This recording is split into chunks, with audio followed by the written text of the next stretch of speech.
Bueno, hola, ¿qué tal? ¿Cómo les va? Muy bienvenidos sean todos ustedes a este nuevo episodio de Derivada Política, en este caso el número 6 de la primera temporada de este podcast.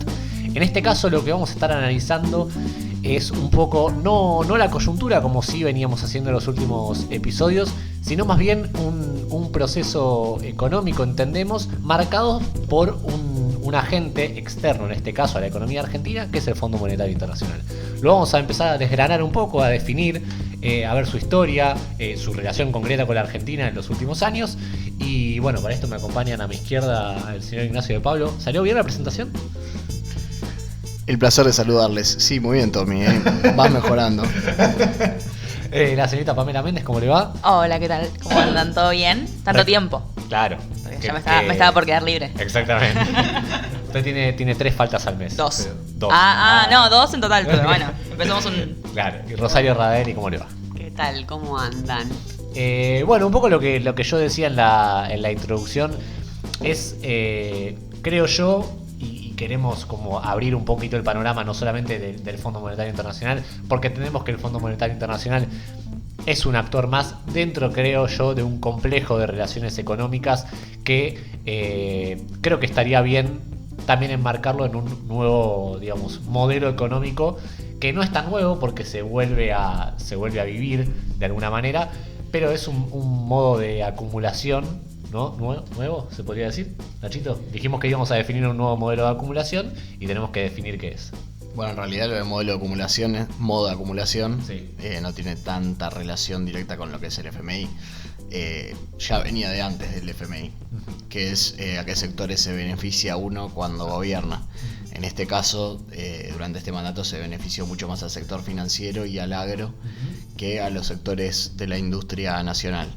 Pero lo que es importante destacar, y aunque parezca una boludez, es que el FMI, más allá de que haya cambio de gobierno, vamos a tener que seguir teniendo relaciones con ellos, por lo cual es importante analizar un poco su historia y las perspectivas que tenemos para lidiar con todo eso, ¿no? Concretamente creo que se trata de eso, ¿no? El cambio, ¿no? de beneficiados. Toda economía tiene sus beneficiados y sus desaventajados de alguna manera, sus perjudicados, y que bueno, creemos que, y ustedes chicas también pueden opinar en este inicio Gracias, del programa. Pero bueno, gracias por darnos tu aprobación para opinar. Pero digo, ¿cómo podemos coincidir en que hay claros perjudicados en este nuevo modelo económico? Bueno, sí, por supuesto. O sea, sabemos que, digamos, las pymes no la están pasando muy bien con el modelo macrista, pero además de eso, metiendo al FMI en la conversación, sí, lo que se puede decir es que hay una clara línea del FMI respecto de lo que hay que hacer en las distintas economías, sí, y las recetas que el FMI lleva adelante, sí, o que en realidad, digamos, extiende a los países que entran en conversaciones con el organismo, tienen, digamos, una clara tendencia política económica, sí, ¿no? Totalmente. Sí. Es que hay una sistematicidad dentro de las recetas del FMI, totalmente. Y si les parece podríamos empezar a hablar un poco, sí, de los orígenes del Fondo Monetario, sí, Internacional, que surge en el año 1945. Sí, claro, posguerra, en un contexto donde, sí, surgen muchos organismos internacionales justamente en esto de tratar de reorganizar, digamos, el mundo, la situación internacional, sí, después de la Segunda Guerra Mundial. Pero bueno, antes de, me parece, saltar de lleno a lo que es el Fondo Monetario Internacional, me parece que hay que ir un poquito más de lo general a lo particular, diciendo que el Fondo Monetario Internacional en esta clase de países como Argentina, y por eso me parece que está bueno el podcast en ese sentido, creo que lo que se define por hacer es beneficiar no solamente a una clase económica que es más bien, digamos, ligada a los negocios especulativos, sino que básicamente la economía se empieza a regir de esa manera. Entonces, si te parece, Pame, arranquemos de esta manera a un poquito la historia del FMI como institución y un poquito también la relación argentina con este ente financiero mundial. Vale, bueno, si te parece, empezamos con Argentina. Argentina inicia sus relaciones con el FMI en el año 1958. Y acá hay algo muy interesante que me parece que habría que recalcar, es que bueno, se habló del primer acuerdo, fue un préstamo de $75 millones, sí, en el gobierno de Frondizi, porque querían estabilizar el problema cambiario y frenar la inflación. Sí. Algo tal vez muy similar también. 75 millones nada más. 75 millones nada más. En ese momento, pero vale la pena, digamos, como las similitudes, ¿no? Claro. Marcar un poco, siempre más o menos es siempre el mismo problema. Sí, Estamos sí. hablando de problemas generalmente ligados a la cuestión monetaria, como sí. es la inflación, que la inflación para mucha gente ortodoxa es un fenómeno claro, monetario, claro. y también cuestiones más ligados al mercado cambiario y financiero. Sí. Y dentro de las cláusulas, había como una especie de cláusulas secretas en ese acuerdo. Bueno, tenían, la receta era, escuchen que también son muy similares a las actuales, un ajuste estructural, un descenso del 15% del empleo público, y esto lo cual implicaba echar trabajadores. Sí. O sea, cualquier similitud con la actualidad no es coincidencia. Freno de obras públicas, privatización de empresas estatales, reducción y venta de frigoríficos estatales, la clausura masiva de ramales ferroviarios, había restricciones de otorgamientos de créditos, todo muy, muy similar a lo que sucede ahora. Y al final se concretó la venta de 40 empresas estatales. Perfecto. Y esto también me parece como muy interesante porque estamos hablando del año 1958, año en el que todavía este modelo que hablábamos recién de acumulación financiera no estaba desarrollado completamente, pero como de a poco con la intromisión de estos organismos financieros en el país, con sus ajustes, con sus recetas, con sus directivas hacia las políticas nacionales, se va gestando también y va permeando un modelo que se va a desarrollar, bueno, primero con la dictadura militar y después a profundizarse con los modelos neoliberales de los 90 y la actualidad. Exactamente. Creo que como prestamista de última instancia, digamos, me parece que está bien definirlo así, porque el Fondo Monetario es un prestamista de última instancia. Si uno agota sus recursos o las maneras que tiene un Estado soberano de solucionar estos temas de financieros, cambiarios, inflacionarios, pero de alguna manera lo que hace el Fondo Monetario es redefinir tu economía. Te dice, mirá, vamos por acá, no vayamos por allá. Y es la condición del préstamo de la guita, digamos. Sí. Pero además, ahí quería recordar que la conferencia de prensa que da Macri cuando anuncia que íbamos a tener conversaciones con el FMI, lo declara como eso, como bueno, esto fue... O sea, no había otra, es lo último que podíamos hacer porque el mundo nos dejó de prestar dinero. O sea, en el medio faltaba la explicación que básicamente dejó de prestar dinero porque era meter plata en un pozo ciego, digamos. Exactamente. Sí, la particularidad del FMI es que te exige determinadas reformas a tu economía para, por ejemplo, no sé, nosotros que tenemos que renegociar necesariamente la deuda porque es impagable, porque tenemos vencimientos que son inafrontables.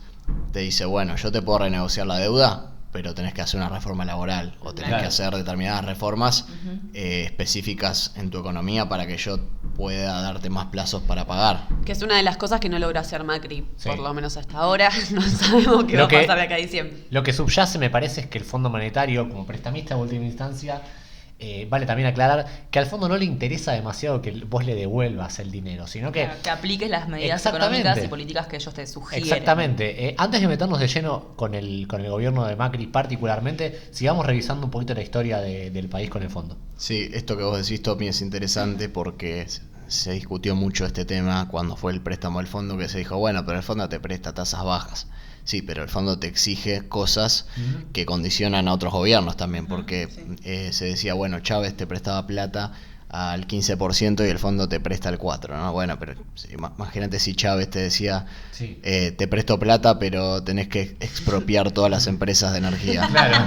Es un poco más complejo, ¿no? Por eso también se dice eso, pero es como una visión muy anticuada que tienen las instituciones como el FMI de que los países tienen como un camino a desarrollarse, que está el subdesarrollo y que si hacen determinadas cosas van a convertirse en países desarrollados y no sé si están así porque en realidad hay muchas especificidades que no se tienen en cuenta. Como si no se hubiese tratado ya en Argentina de instalar el liberalismo y posteriormente el neoliberalismo y digamos ha fallado y ha provocado crisis constantemente en la historia argentina. Por ejemplo, no ha pasado lo mismo en Chile.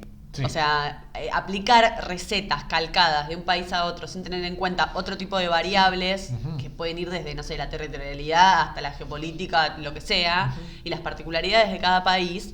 Y bueno, genera ese tipo de cosas, ese tipo de tensiones reales. Sí, totalmente. Sí, el tema, además de este gobierno, es que ni siquiera se podría considerar tan neoliberal estrictamente como dice la doctrina económica. En realidad es como una suerte de híbrido que aplica recetas mal aplicadas, porque en realidad ni siquiera es lo que quieren aplicar ellos. Sí, ahí hay perdón, ¿no? Pero hay una cuestión de impericia y también dogmatismo en cierto sentido. Sí. Porque lo vamos a hablar más adelante, pero han despedido a algunos ministros de Economía porque no le permitieron hacer ciertas cosas que el ministro de Economía hoy lo hace, o lo mismo con el Banco Central. Claro, por eso digo que es más complejo y que tal vez, no sé, por ejemplo, Menem, que estuvo bastantes años, tenía un modelo más sustentable que este, si bien, claro, en 2001 terminó con una crisis, pero... Digo, no fue un gobierno que defaultó su propia deuda como que en realidad tiene un nivel de endeudamiento 4 años. Histórico, por eso no es sustentable, por más de que uno, no sé, esté a favor de Macri o... Sí, uno puede decir, y ya te dejo, Pame, seguir con la historia del fondo con el país. Creo que un poco lo decían ustedes, digamos... El redefinir tu modelo económico tiene que también tener en cuenta las variables socioculturales y políticas del fenómeno que estás abarcando. Si tenés diferentes problemas, bueno, ¿qué se deben? Y que creo que la ortodoxia, que es lo que prima en definitiva en el Fondo Monetario Internacional, porque digamos, ni el más optimista del mundo podría decir, no, el Fondo Monetario no es neoliberal o no es una herramienta de liberalización económica. Sí lo es, de hecho aplica recetas ortodoxas como la restricción de la emisión de moneda y digamos... En la página web habla, lo veníamos hablando antes de comenzar a grabar, que se dice claramente ajuste, digamos, claro. Ajuste, políticas fiscales y monetarias inadecuadas que se utilicen en los países a los que van a terminar recurriendo al FMI, digo... Es muy claro en cuanto a la terminología que utiliza, no es vedado. Lo que pasa es que a nosotros nos pasó el filtro de el gobierno nacional porque no podía venir con ese discurso, digamos, de decir que, bueno, vamos a ajustar. Salvo cuando lo dijo Duhovne después. Pero... sigamos la línea de tiempo. Bueno, pero algo antes, porque es este tema de la ortodoxia del FMI, perdón. Pame. No, está bien.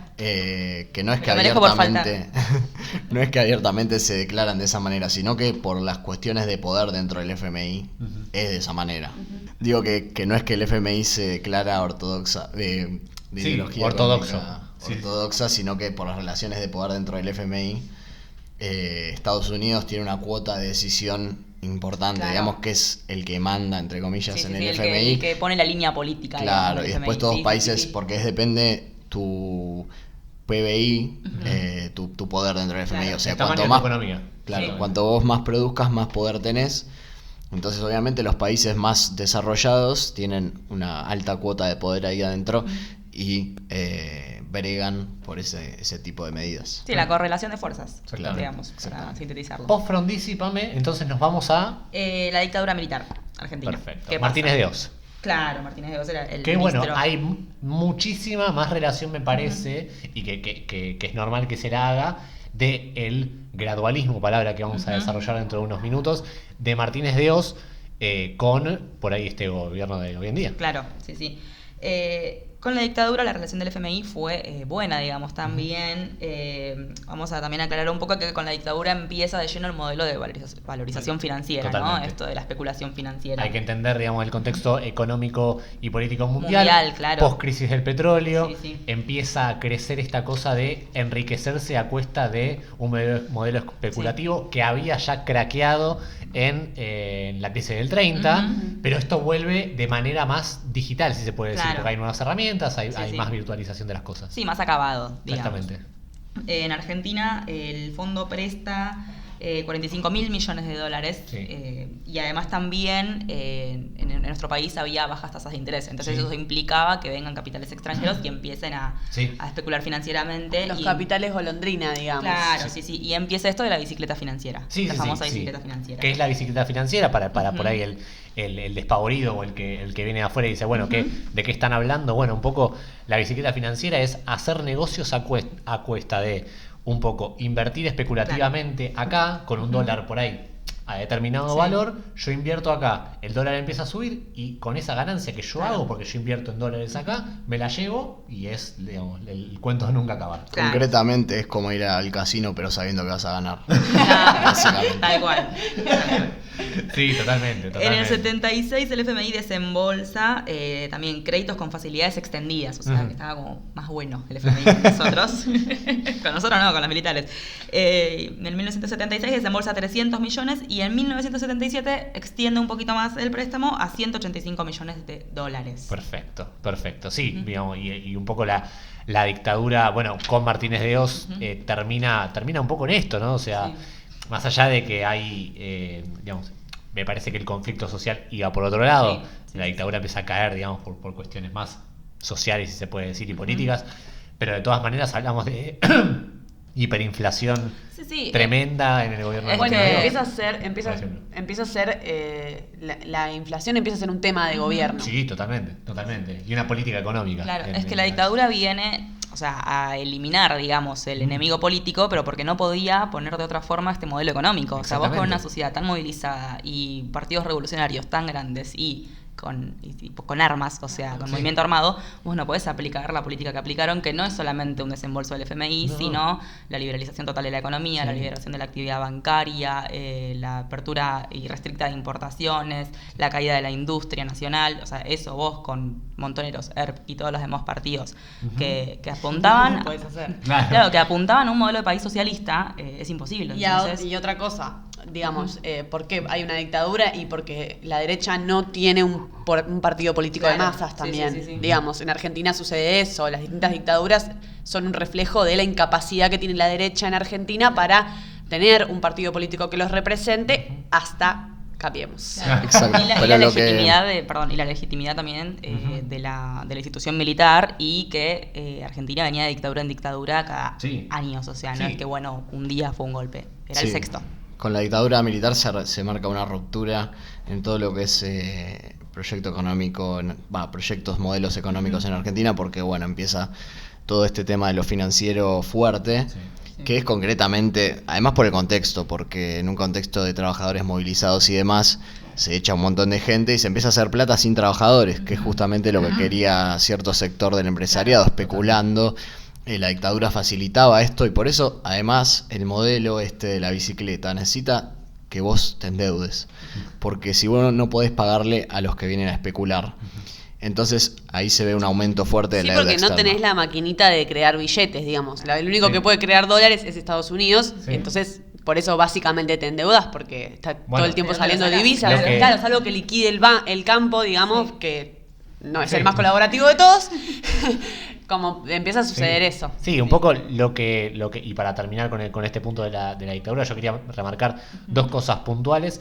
La primera es que, más allá de que hubo, digamos, dictaduras desde el 30 para acá en el país, más allá de todo, las dictaduras en el país, hasta llegar hasta el último proceso de reorganización nacional, se consideraron o se caracterizaron en gran medida por ser igual, de todas maneras, procesos económicos industrialistas.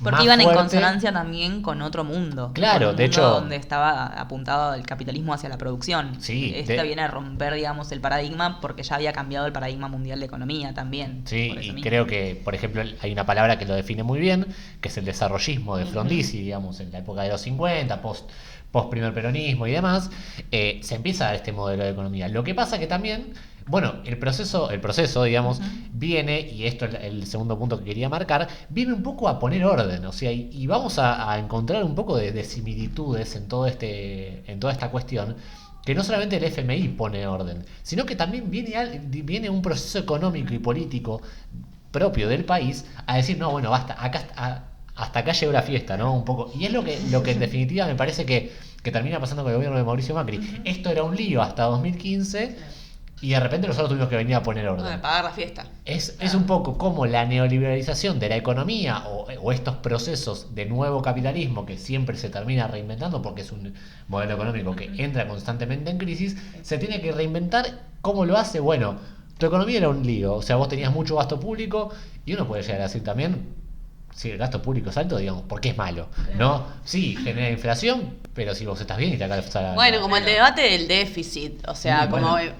la cuestión del déficit cero como Sí. una meta irrealizable en realidad, Sí. porque hay economías que no tienen, o sea, que tienen déficit Sí. y funcionan, Funcionan claro. Funcionan igual. Bueno, claro, y lo, ya- lo que pasa es que el FMI te exige, tiene como una visión ahí muy centrada en el déficit y muchas veces tiene consecuencias indeseables cuando vos recortás y ajustás a cero, digamos, porque Claro. por ejemplo estás ajustando en salud y eso es algo que puede afectar a los sectores más vulnerables. Bueno, no puede, los afecta. Claro, directamente. repercute en la vida directamente. Bueno, de las nos personas. vamos a los 90, ¿no? ¿Después o a los 2000? Vamos al 2000. Perfecto. Ahora que estábamos hablando del déficit, bueno, Sí. en el 2000 se aprueba el blindaje. El FMI nos vuelve a prestar Sí. plata ya con el gobierno de la Rúa. El FMI solo no, el FMI, el Banco Interamericano de Desarrollo, Sí, el pero no Banco llega, ¿no? Mundial. Sí, sí. No, pero cuando en la Rúa hay un préstamo que nunca llegó Bueno, pero Bueno, este claro, sí. no, pero el blindaje es... y ahí cayó. Lo que un poco hay que hacer un paréntesis es que por ahí desde el 83 hasta el 2000 hay una relación más fluida también con el fondo pues, en términos de que hay que repagar Sí, y esa aparte deuda. también, no solo con el fondo, sino con otros organismos internacionales. Por eso ir a renegociar la deuda después Totalmente. es complicado, porque vos no hablas solamente con el fondo o con la persona que esté adelante del fondo, sino con un montón de organismos y también de sectores privados. El gobierno de España también nos prestó plata y diferentes bancos privados. Se alcanzó a acordar un préstamo de 40.000 millones de dólares y para otorgarlo el FMI otra vez impuso sus recetas, que es justamente esto que hablábamos recién, el congelamiento del gasto público y la reducción del déficit fiscal. Y además una reforma provisional que no Que se no se aprobó, llevó a cabo, era sí. que elevar la edad de jubilación de las mujeres a 65 años. Claro. Eso no se aprobó. Bueno, eso se está hablando ahora también, digo, Claro, es sí, una bueno. histórica que Sí, vienen sí, tratando sí, de meter y que no se puede. Sí, me parece un poco también, es esto lo marca muy bien Pame, ¿no? Es como, no solamente la receta clásica, que es algo que ya Claro. vimos, sino que también es, ¿por qué lo hacemos, no? Las AFJP, digamos, Claro. es la privatización del sistema Sí, jubilatorio. sí, sí, sí. Bueno, ¿por qué se hace? Y bueno, porque tengo que hacer caja de ahí, en Claro. definitiva, o tengo que cortar ese presupuesto, que es lo primero al cual echan mano los gobiernos, Ujú. históricamente. Sí, también. sí, sí. Esta plata que nos presta el FMI alcanza nada más hasta marzo de 2001. Claro. Por eso después se arma también Sí. toda eso y sumado un montón de otros Bueno, factores, ¿no? diciembre- Pero se arma diciembre toda la tenemos- debacle porque la plata esta alcanza solamente para el 2001 para pagar estos bonos de deuda Claro. y después estalla todo. Sí, lo que me parece que es necesario en este momento definir es por qué los gobiernos piden plata al FMI, ¿no? Me parece que es algo que, en definitiva, y como lo dijimos antes, es un prestamista de última instancia en casos de no poder afrontar intereses de deuda o Claro. compromisos que tiene de deuda el país. Sí. Pero en definitiva lo que nosotros entendemos y un poco lo vemos graficado acá es que se imponen procesos económicos de los cuales los gobiernos no se pueden, por lo menos en países como Argentina, que no tiene un sistema especulativo tan desarrollado o acorde a sus necesidades, que, por ejemplo, lo vemos un caso hoy muy concretamente, cuando te dicen, che, mirá, vinieron a invertir desde afuera y se fueron, ¿no? La famosa fuga de capitales. ¿Qué es? Que alguien que no tiene barreras para invertir en el país viene, compra bonos de deuda o, digamos, se mete en el mercado cambiario argentino con menor o mayor cantidad de dinero, viene, compra la cantidad de dinero que tiene que comprar o que quiere comprar y te arma un despiole bárbaro si se va. Porque, entre otras cosas, los gobiernos y el precio del dólar y las cosas un poco se rigen por los dólares que tenés vos en tu economía. Claro. Tu dólar vale 40 porque tu economía dice que vos tenés, no sé, 50.000 millones de dólares dando vueltas. Ahora, si vos de repente viene JP Morgan y te viene de esos 50.000 millones, el JP Morgan tiene, que es una empresa, digamos, que se dedica a esto, tiene de esos 50.000 millones 15.000 millones y te lo saca un día para el otro, es lógico que el dólar Claro. se dispare. Sí, sí. Entonces el gobierno, ¿qué tiene que salir a hacer? Tiene que volver a poner Dólares, plata en claro. esa economía y en la gran mayoría de los casos no puede porque no los tiene tan a mano. Claro, concretamente es, digamos, inversores que vienen a traerte dólares que a vos te sirven, por ejemplo, para salir del cepo. Entonces vienen y hacen un negocio, pero sin producir nada en el país. Y eso vos lo tenés que financiar de alguna manera, por ejemplo, tomando deuda. Y eso, en algún punto, lo termina pagando el común de la sociedad Sí. que nunca hizo ese negocio, en realidad. Ro. Hay una cuestión importante a recalcar respecto de la fuga, Sí. es que Néstor Kirchner y Lavagna tenían una especie de digamos, de barrera para Sí. que no existiera esto de los capitales Sí. golondrina, que era cuando venía una inversión, una inversión financiera, se le obligaba a mantener un 30% inmovilizado durante un año en una cuenta no remunerada. Esto era el encaje cambiario. Claro. Y solo se volvían a vender dólares nuevamente al cabo de un año. Cuando llega Macri Sí. y su primer ministro de Economía en ese momento, Pratt Pratt Guy, Sí. eliminó esto, entonces redujo el plazo mínimo de permanencia a 120 días. Claro, digamos, Claro. es un poco esto, te saco la barrera de, Ujú. de que vos podés venir a comprar Sí. cuántos dólares puedas y quieras. El problema es que también un poco se explica, digamos, el despiole que se arma debido a esto, porque también tenés muchos sectores de la economía dolarizados. Y no estoy hablando solamente de importación, exportación, No, las sino tarifas. tarifas dolarizadas, inmuebles dolarizados, Claro. que también digo, es algo que Sí. se sube y baja y es... y Sí, es un necesitas desorden. dólares para todo, básicamente. Exactamente. Sí. Claro, y Exactamente. cuando tenés una restricción, ¿qué haces? Y bueno, o tomás deuda o haces esto y tomás deuda. Por eso es tan liviano, digamos, esta restricción que pusieron sobre la cantidad de dólares que se puede comprar, Sí. el cepo, comillas, que se puso ahora, es tan liviano porque en realidad no está atacando la sangría real. Totalmente. Solamente está poniendo una restricción encima de la clase media, que, Sí. Bueno, bueno, pasó la cantidad de gente que fue a buscar los dólares a los Totalmente. bancos. Que, un poco, si quieren, ya acercándonos a la recta final del programa, definamos un poco lo que es este nuevo modelo económico que, como dije por ahí anteriormente, no es tan nuevo porque ya lo vimos en diferentes ocasiones históricas. Si puedo empezar digamos, a introducir el comentario, hablamos de, como ya lo dijimos bien, un modelo económico ligado y sustentado por la inversión especulativa en esta clase de países. ¿Cuál es la principal, digamos, arma o la principal sangría, como decíamos bien? Es un poco que esa inversión especulativa no se traduce en inversión productiva. Ergo, digamos, hablando mal y pronto, no se genera trabajo a raíz de... Y una de las cosas que por ejemplo, tenía el gobierno de Néstor era que un poco necesitabas vos tener una inversión productiva para tener una inversión especulativa. Sí, si bien Claro. los sectores financieros también tuvieron bastantes ganancias, pero menores a lo que era hoy, no eran el sector más... Más beneficiado. Exactamente. Sí, si vos, digamos, uno puede decir, bueno, apuesto a la inversión especulativa o a un modelo económico basado en la especulación financiera, bueno, hay que ver cuáles son los beneficiados y cuáles son los perjudicados. ahí hay una cuestión que habría que poner de manifiesto, que es, en realidad el problema con el Fondo Monetario Internacional es que el diagnóstico es malo.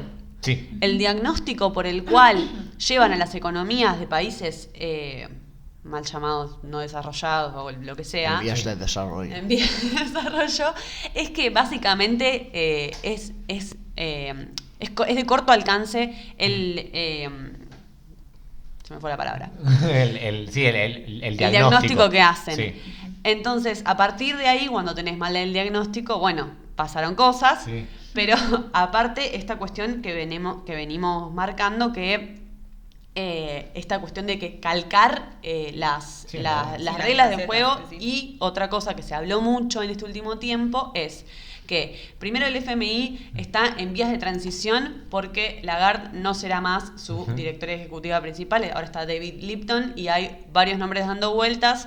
Sobre todo, estábamos hablando de Cristalina con K. O sea, está en un periodo de transición complicado. Además, el que hablaba con el Fondo Monetario Internacional era el ministro de Hacienda Duhovne con Christine Lagarde. Ya no está en ninguno de los dos, digamos. Hay un montón de fluctuaciones dependientes que vienen de la economía externa, que es la guerra entre Estados Unidos y China. Hay como un montón de situaciones que no están pudiendo como sostener. Sí. No solo eso, a ver, Argentina tiene el préstamo, tiene el 61% de toda la deuda que prestó el FMI. O sea, no solo eso, o sea, Tranqui. sí, me parece que hay un poco de bronca en el directorio. Argentina, voy a tirar un datazo de color, pero importante. En 1890 fundió a la Baring Brothers, Bien. que era el mayor prestador de ese entonces, lo tuvo que salvar la banca Lo inglesa. hicimos. El filtro en el sistema de Así impuestos que, ¿quién te federales. dice que no fundamos el Fondo Monetario. FMI, Ya tenemos experiencia, ¿no? Claro. Así que... Y otra cosa para marcar ahí es cómo fueron cambiando las reglas del juego, porque se supone que digamos, en su carta constitutiva, el Fondo Monetario no financia fuga en los países a los que ayuda. Y acá, Ayuda. bueno, sí, ayuda. Se puede decir. Y acá, 8 de cada 10 dólares que entraron en Argentina después del acuerdo con el Fondo Monetario Internacional se han fugado. Entonces, eso hace que esta cuestión de cambiar constantemente las reglas del juego le quita legitimidad aparte. Sí. Totalmente. Si quieren, podemos hacer un repaso por los países que tienen deuda con el FMI. Vale, A vamos. ver, antes, este Sí. dato que tiró de 8 de cada 10 dólares es la síntesis perfecta de qué es el modelo de especulación financiera. Sí, o sea, Que no los vimos. claro, o sea, son dólares que así como entraron se fueron. Que son No nuestros en generaron definitiva, nada. digamos. Son argentinos y No, uno no por son tener- nuestros. Vos lo vas a tener que pagar, pero no son tuyos. Bueno, claro, digo, pero en definitiva. Bueno, pero quiere decir son- que se fugó otra guita que sí era nuestra también. Claro, ¿Eh? o sea, era algo que vos tenías en tu banco central Claro. porque es plata de tu economía. De tus Que alguien, reservas, que alguien por tener más plata que vos y estar en otro país, solo por tener esas características, Sí. viene acá, se lleva la que quiere y se va. Claro. Entonces, eso lo que termina repercutiendo también es en el dinero a fin de mes del asalariado, porque eso se traduce en Más impuestos. Sí, no solamente Más eso. ajuste, porque tenés que pagar la deuda En todo. que vas a tener. Más inflación, todo. Entonces, Completo. claro, todo, básicamente. Completo. Sí, porque la verdad que, digamos, hoy nadie puede negar, por ejemplo, que hay menos trabajo digamos, que antes, si se puede decir a Hay nivel 100.000 general. Hay asalariados 100.000 menos hay que 100.000 2015. asalariados, o sea, digo, es... Y ahí hay un problema también, porque se está dando un debate como, si se quiere, académico respecto de, bueno, en realidad lo que se hizo mal fue que no fueron shocks. como dijo Ann esta Kruger, claro. Ann Kruger, que era la Sí. presidenta o directora, no sé cómo se dice, Directora ejecutiva, creo. directora ejecutiva del FMI en 2003, estaba ella 2004, cuando Néstor fue a renegociar, estaba Ann Kruger, bueno, el otro día salió a hablar y medio como que nos retó, dijo que habíamos sido como Demasiado demasiado gradualistas. gradualistas, tendríamos que Sí. haber sido con más shock. Antes de entrar Sturzenegger también dijo lo mismo. Antes de entrar a la lista de países con acuerdos con el Fondo Monetario Internacional, yo coincido con Ro. Hay un debate, digamos, fíjate lo que termina y lo que sigue primando la ortodoxia en este tipo de casos, diciendo, no, bueno, mirá lo mal que están, o qué mal que está la sociedad, si hubiésemos ido más a fondo y más rápido, estaríamos mejor. Claro, No, o la sea, verdad si que- hubiesen recortado y te hubiese aumentado más rápido las cosas, como que en unos primeros años O sea, te iba a doler, pero hoy estaríamos mejor. ¿Qué tanto más rápido? O sea, es un gobierno que defaulteó su propia deuda en 4 años. No sé qué tanto más rápido. Es que el tema es porque que- si hubiera llegaron a 4 todavía. El tema es que además fue un ajuste mal hecho, porque en realidad no solucionaste ningún problema. Sí. O sea, seguís teniendo déficit fiscal, que podemos discutir después de bueno, cuánto sí. era en el 2015 y demás, pero lo que no estamos viendo, si decimos que en realidad fue porque fuimos gradualistas y nada más, es que cambiaron un montón de otras cosas. Por ejemplo, se desreguló el sistema financiero y eso te está poniendo en default ahora, porque vos fomentaste eso y de alguna forma lo tuviste que sostener, y eso Bueno. no tiene que ver Y en el con el medio- déficit fiscal tan directamente. En Toca en algún punto, pero no es... En el medio de eso, lo que hablábamos de las proyecciones del FMI y de los diagnósticos que hacían, o sea, para 2019 pronosticaban una evolución del PBI del 1,5% y estamos en menos 1,3%. La Eh, hicieron un poco. La inflación Un poqui. iba a ser del 17%, estamos en 54,4%. O sea, todo, como mal. No sé si... Eso que se escuchó fue el país rompiéndose. Bueno, No. esos datos lo sacó un DAB en un estudio que salió hace poco que resonó bastante. Bueno, Nachito, para terminar el programa, Vamos con los poderosos países que tienen préstamos con el FMI. vamos. Todos primer mundo, ¿no? En serio, yo quiero plantear la pregunta por si alguien nos quiere contestar esto, pero en serio, ¿alguien de verdad antes de 2015 quería decir, che, tengo ganas de que vayamos al FMI? Porque en serio, miren, Bueno, los países... Nicolás Dujovne en A Dos Voces con el cartelito, Bueno, no, no vayamos volvamos al al fondo, sí. Nadie quiere al FMI, tiene una imagen pésima el FMI acá en Argentina, por lo menos. Christine Lagarde también. Tiene Christine causas. Lagarde. Sí, además. Bueno, pero pero Macri dijo que nos íbamos a enamorar. Claro. Cristina. Vamos con la lista de los países que tienen préstamos con el Fondo Monetario Internacional. Eh, Ya. Egipto. Egipto es el segundo y tiene 12.000 millones de ¿Quién es el dólares primero, Nachito? de deuda. Argentina con 57.000 millones, o sea, imagínate la diferencia. Lo Ya hicimos. dijimos 61% de la deuda, pero ahora vamos a nombrar los países. Irak, Ucrania, Angola, Túnez, Jamaica, Sri Lanka, Costa de Marfil, Jordania, Camerún, Gabón, Bosnia y Herzegovina, Mongolia, Madagascar, Chad, ¿es un país eso? Sí, Chad. Georgia, Barbados, Togo, Moldavia, República Centroafricana, Sierra Leona, Guinea, Níger, Mauritania, Benín, Burkina Faso, Malawi, Afganistán, Guinea-Bissau. Y ahí está toda la lista. Y los últimos que mencioné le deben ni siquiera... Uno, mirá, Guinea-Bissau, que es el que menos le debe 31 millones, o sea... Vuelto. Nada. Chao. Bueno, inviable. Economías inviables. Totalmente. Impresionante. Pero bueno, a los 35 minutos casi de podcast, le bajamos la persiana a este nuevo episodio.